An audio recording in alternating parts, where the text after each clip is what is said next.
എന്താണ്? ലോക super police ഹെഡ്ക്വാർട്ടേഴ്സായ പെന്റഗണിനെ തള്ളിപ്പറയുകയോ ബഹിഷ്കരിക്കുകയോ? Donald Trump പോലും ഒരിക്കലും പൊറുക്കാത്ത കുറ്റമാണത്. അമേരിക്കയിൽ നിന്നും പിടിച്ച് പുറത്താക്കി കളയും. ആരാണ് പെന്റഗണെ ധിക്കരിച്ച് ഇറങ്ങിപ്പോയത്? മറ്റാരുമല്ല, അമേരിക്കയിലെ ധീരരായ മാധ്യമപ്രവർത്തകർ തന്നെയാണ്, പെന്റഗൺ റിപ്പോർട്ടർമാർ. എന്താണ് കാരണം? പെന്റഗൺ പറയുന്ന വാർത്തകൾ മാത്രമേ കൊടുക്കാവൂ എന്നൊരു ഇൻഡാസ് മൂരാച്ചി തീരുമാനം പെന്റഗൺ കൊണ്ടുവന്നു. അടിയന്തരാവസ്ഥ കാലത്ത് മാത്രം കേട്ടിട്ടുള്ള ഈ മൂരാച്ചി നിർദ്ദേശങ്ങൾ ഇന്ന് ഈ ആധുനിക ലോകത്ത് നടപ്പാക്കാൻ അമേരിക്ക ശ്രമിച്ചാൽ അതിന്റെ മറുപടി നോ എന്ന് തന്നെ. പ്രതിരോധ സെക്രട്ടറി പീറ്റ് ഹെഗ്സത്ത് അംഗീകരിക്കാത്ത ഒരു വാർത്തയും റിപ്പോർട്ട് ചെയ്യാൻ ശ്രമിച്ചാൽ മാധ്യമപ്രവർത്തകരെ പെന്റഗണിൽ നിന്നും പുറത്താക്കുമെന്ന പുതിയ നിയമം, അതിൽ ആ രേഖയിൽ ഒപ്പിട്ട് കൊടുക്കണമെന്ന ആ നിർദ്ദേശം, അത് രാജശാസനയായിരുന്നു ട്രംപിന്റെ വക. പക്ഷേ പെന്റഗണിലെ റിപ്പോർട്ടർമാർ അത് നിസ്സാരമായി അങ്ങ് നിഷേധിച്ചു, പറ്റില്ലെന്ന് പറഞ്ഞു. വാർത്താ ഏജൻസികൾ ഒറ്റക്കെട്ട് നിന്നു ഈ വിഷയത്തിൽ. സർക്കാർ ഏർപ്പെടുത്തിയ നിയന്ത്രണങ്ങൾ തങ്ങൾക്ക് സ്വീകാര്യമല്ല എന്ന് പീറ്റ് ഹെഗ്സത്തിന്റെ മുഖത്ത് നോക്കി തന്നെ അവർ പറഞ്ഞു. ട്രംപിന്റെ മുഖത്തടിയേറ്റതുപോലെയായി ആ മാധ്യമ പ്രവർത്തകരുടെ വാക്കുകൾ. അങ്ങനെ ഡസൻ കണക്കിന് റിപ്പോർട്ടർമാർ തങ്ങളുടെ പെന്റഗൺ ആക്സസ് ബാഡ്ജുകൾ തിരികെ നൽകി കഴിഞ്ഞ ദിവസം വൈകിട്ട് പെന്റഗണിന്റെ പടിയിറങ്ങി. അമേരിക്കൻ സേനയുടെ പ്രവർത്തനങ്ങൾ റിപ്പോർട്ട് ചെയ്യുന്ന പത്രക്കാരെ അധികാര സ്ഥാനത്ത് നിന്നും കൂടുതൽ അകറ്റുന്നതായിരുന്നു സർക്കാരിന്റെ ഈ വാറോല തന്ത്രം. അങ്ങനെ വരുമ്പോൾ പെന്റഗണിനുള്ളിൽ ഇനി മാധ്യമപ്രവർത്തകർ ഉണ്ടാകില്ല. എന്തായാലും എന്തെങ്കിലും ഒരു കാരണം ഉണ്ടാക്കി വേണം അവരെ പുറത്താക്കാൻ. അതിന് ഒരു നിയമം കൊണ്ടുവന്നു, അവർ ഒപ്പിട്ടില്ല, എന്നാൽ അവർ തന്നെ പൊയ്ക്കോട്ടെ എന്നായി. അങ്ങനെ മാധ്യമപ്രവർത്തകർ പെന്റഗണിൽ നിന്നും ഇറങ്ങിപ്പോയി എന്ന് പറഞ്ഞ് അമേരിക്കൻ സൈന്യവുമായി ബന്ധപ്പെട്ട വാർത്തകൾ അവർ റിപ്പോർട്ട് ചെയ്യാതിരിക്കുന്നൊന്നുമില്ല.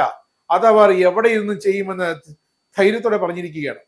മാധ്യമങ്ങളെ നിയന്ത്രിക്കാനുള്ള ശ്രമങ്ങളാണ് അധികൃതർ നടത്തുന്നതെങ്കിൽ അതങ്ങ് വൈറ്റ് ഹൗസിലോ മെലാനിയ ട്രംപിനോട് ചെന്ന് പറഞ്ഞാൽ മതി എന്നാണ്, ഇങ്ങോട്ട് വേണ്ടെന്നാണ് മാധ്യമപ്രവർത്തകർ പ്രതിരോധ സെക്രട്ടറി പീറ്റ് ഹെഗ്സത്തിന്റെ മുഖത്ത് നോക്കി പറഞ്ഞത്. പ്രതിരോധ വകുപ്പ് കെട്ടിടത്തിൽ നിന്ന് പുറത്തിറങ്ങാൻ നിശ്ചയിച്ചിരുന്ന കഴിഞ്ഞ ദിവസം വൈകിട്ട് 4 മണിയായിരുന്ന സമയം. അപ്പോഴേക്കും 40 മുതൽ 50 മാധ്യമപ്രവർത്തകർ ഒരുമിച്ച് പുറത്തിറങ്ങി.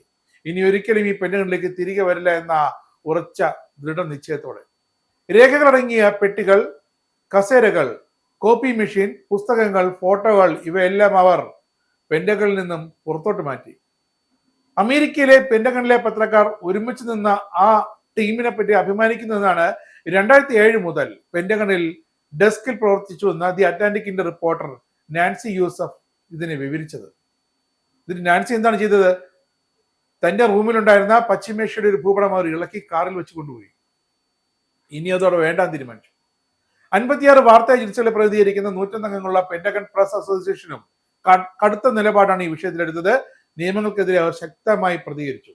Associated press, the New York times പോലുള്ള പഴയ പത്രങ്ങൾ മുതൽ ഫോക്സ്, കൺസർവേറ്റീവ് ന്യൂസ് മാക്സ് പോലുള്ള മാധ്യമ സ്പെക്ട്രത്തിലെ എല്ലാ സംഘടനകളും ഈ തീരുമാനത്തിന് മാധ്യമ റിപ്പോർട്ടർമാരോട് ഒരുമിച്ച് നിന്നു. എങ്കിലും ഏത് സാഹചര്യത്തിലും സൈന്യത്തിന്റെ വാർത്തകളിൽ ഹെഗ്സത്ത് പറയുന്നത് പോലെ അടിമപ്പണി ചെയ്യാനോ കൂലിപ്പണി ചെയ്യാനോ തങ്ങൾ തയ്യാറല്ല, വാർത്തയെ കൊടുക്കുമെന്ന് അവർ പ്രഖ്യാപിച്ചിട്ടുണ്ട്. പ്രസിഡന്റ് ഡൊണാൾഡ് ട്രംപിന്റെ പിന്തുണക്കാർ പലരും, ട്രംപിന്റെ കിങ്കരന്മാർ, പെന്റഗൺ ആസ്ഥാനമാക്കി ജോലിയെടുക്കുന്ന മാധ്യമ പ്രവർത്തകരോട് ട്രംപിനെതിരായ വാർത്തകൾ കൊടുക്കുന്നതിന്റെ പേരിൽ കടുത്ത വെറുപ്പ്, വിദ്വേഷം, അവഗണന, പാരവയ്പ് ഇത് പെന്റഗണിനുള്ളിൽ സ്ഥിരമായിരുന്നു.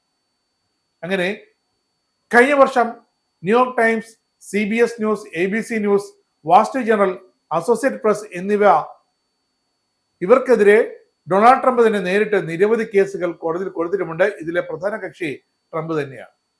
വൈറ്റ് ഹൗസിൽ മാധ്യമപ്രവർത്തകരോട് സംസാരിക്കവേ തന്റെ പ്രതിരോധ സെക്രട്ടറിയുടെ പുതിയ തീരുമാനത്തെ ട്രംപ് അകമഴിഞ്ഞ് പിന്തുണയ്ക്കുകയും ചെയ്തു. ഇതോടെ അടിമപ്പണിയും കൂലിയെഴുത്തും തങ്ങൾക്ക് ചേർന്ന പണിയല്ല, തങ്ങൾ ഈ പണിക്കില്ലെന്ന് പറഞ്ഞ് മാധ്യമപ്രവർത്തകർ പെന്റഗണിൽ നിന്നും ഒരുമിച്ച് ഇറങ്ങുകയായിരുന്നു.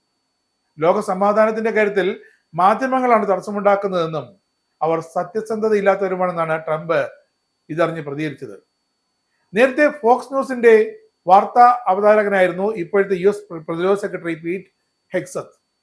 എന്താണ് പുള്ളി എന്ന് പറയുന്നത്? പുള്ളിയുടെ പത്രനയം തന്നെ അവിടുത്തെ പെന്റഗണിലെ അമേരിക്കയിലെ മാധ്യമ മേഖലയ്ക്ക് മൊത്തം എതിരായിരുന്നു. താൻ അറിയാതെ ഒരൊറ്റ വിവരങ്ങളും കൊടുത്തു പോകരുതെന്ന് ഹെഗ്സത്തിന്റെ കർശന നിർദ്ദേശമുണ്ടായിരുന്നു. അടുത്തിടെ പെന്റഗൺ നൽകുന്ന വിവരങ്ങൾ മാത്രം റിപ്പോർട്ട് ചെയ്താൽ മതിയെന്ന ആ നിയമങ്ങൾ അത് കൊണ്ടുവന്നതിനാണ് ഇപ്പോൾ മാധ്യമപ്രവർത്തകർ ഹെഗ്സത്തിനെതിരെ തിരിഞ്ഞത്. വിശാലമായ പെന്റഗണിന്റെ പല ഭാഗങ്ങളിലേക്കും മാധ്യമപ്രവർത്തകർ പ്രവേശിക്കുന്നതിനെതിരെ ഹെക്സത്തിന്റെ നേതൃത്വത്തിൽ കനത്ത നിയന്ത്രണങ്ങൾ ഉണ്ടായിരുന്നു. പല വിവരങ്ങളും ചോർന്നതിനെ കുറിച്ച് ഇപ്പോൾ ഹെക്സത്തും ടീമും അന്വേഷണം നടത്തി വരികയുമാണ്. ട്രംപിന്റെ നയമനുസരിച്ച് സർക്കാരിനെതിരെ പ്രവർത്തിക്കുന്നത്, കാര്യങ്ങൾ സത്യസന്ധമായി റിപ്പോർട്ട് ചെയ്യുന്നത് ഒന്നും പാടില്ല.